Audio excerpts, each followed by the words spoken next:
Por último, el tema de la productividad en maquinaria y personal. Vamos a entender la productividad como la relación entre los resultados y el tiempo utilizado para obtenerlos. Si vemos el dibujo, vemos cómo un empleado al pasar la semana pues se va desgastando y de alguna forma intuitiva sabemos que baja su productividad mientras más se vaya desgastando. ¿Qué es lo que pasa? Que obviamente empieza a haber un cansancio, empieza a haber un desperdicio del tiempo y esto es lo que significa productividad, es decir, el objetivo de la productividad es el mejor uso del tiempo para hacer más, es decir, ya sea que haga más trabajo, que haga más unidades, con el tiempo que se tiene disponible. En el caso del personal, probablemente el horario sea de 8 horas y en el caso de una máquina no puede estar trabajando todo el día. En las horas que trabaja tenemos que sacarle el mayor provecho. Vamos a ver el control de esta productividad más adelante. Por el momento vamos a hablar nada más de cosas que podemos mejorar en las pymes. En el caso de la productividad de una máquina, es decir, que haga más unidades con el tiempo que se tiene disponible, ¿qué podemos hacer para mejorar esta productividad? Una puede ser mejorar la calidad del equipo, es decir, cuidar el equipo. También considerar cuánto es el desgaste máximo, es decir, no usar la máquina más tiempo del que está descrito en el manual, por ejemplo. También hay que considerar el factor de si la empresa puede pagar por más uso de esta maquinaria, es decir, si esta maquinaria es operada por una persona, ¿nos conviene pagarle más horas porque se quede y produzca más unidades o no nos conviene? Tendríamos que hacer este análisis para determinar cuánto sería el tiempo máximo y las unidades máximas a producir al día.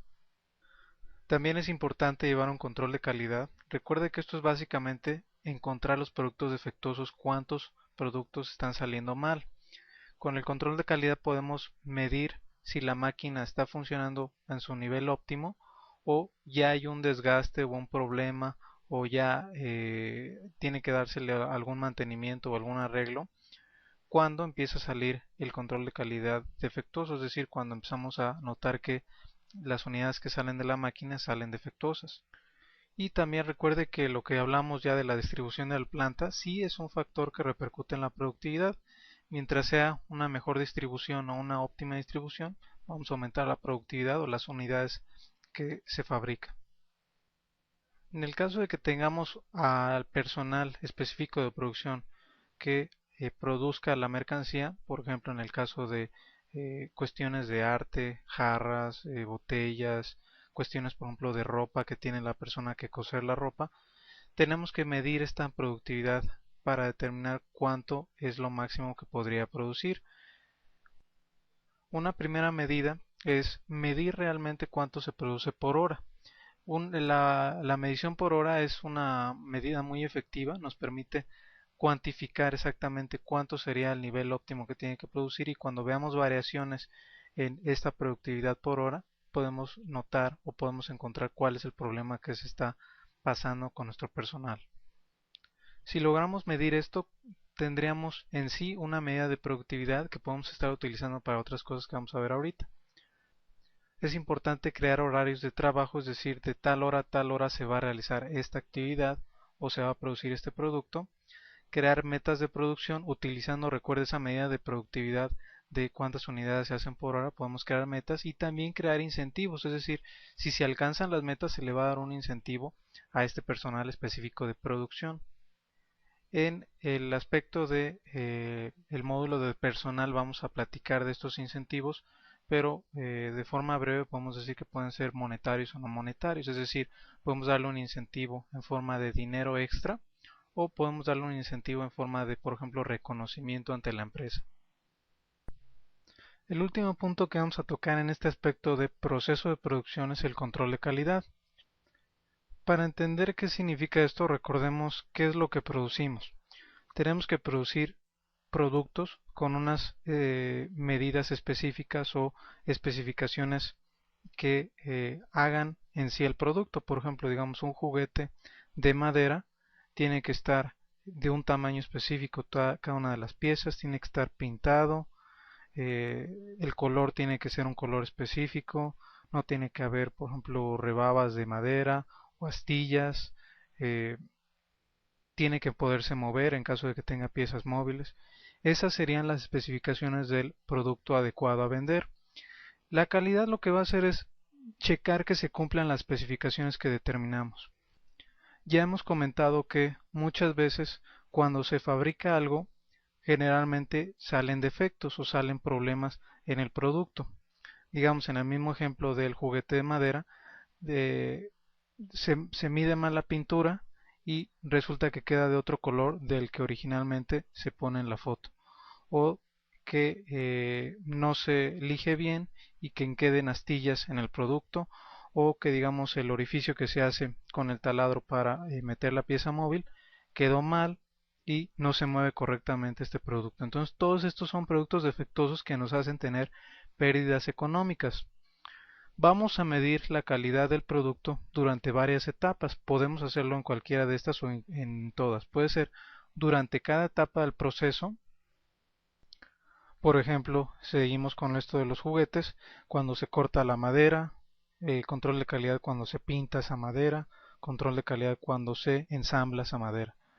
Como producto terminado, también en el caso de que no tengamos demasiados pasos en el proceso, digamos en el caso de que nada más tenemos que fabricar con un pedazo de madera un producto y no lo vamos a pintar, entonces podemos medirlo la calidad del producto terminado, o también podemos utilizar una medida de horario al azar, es decir, en ciertos momentos del día vamos a checar al azar la calidad de cómo está el producto fabricado. El factor fundamental del control de calidad va a ser la medición, es decir, medir lo que se está haciendo con algo especificado, lo que nosotros consideramos normal. Puede ser medir, por ejemplo, el tamaño con una regla, medir en el caso, por ejemplo, de un tono de color, medir en el caso de del tacto, del sabor, etcétera. Y este registro se puede llevar con las siguientes preguntas. Por ejemplo, digamos que producimos o fabricamos cerveza. Algunas de las formas de medir la calidad es, por ejemplo, se está produciendo el sabor esperado, es decir, no se mezcló durante el proceso algún sabor como moho o algún sabor metálico que le dé pues mal gusto al producto. El color es el deseado del producto. Igualmente es correcto el color que estamos desarrollando para la cerveza. El grosor del producto es el adecuado.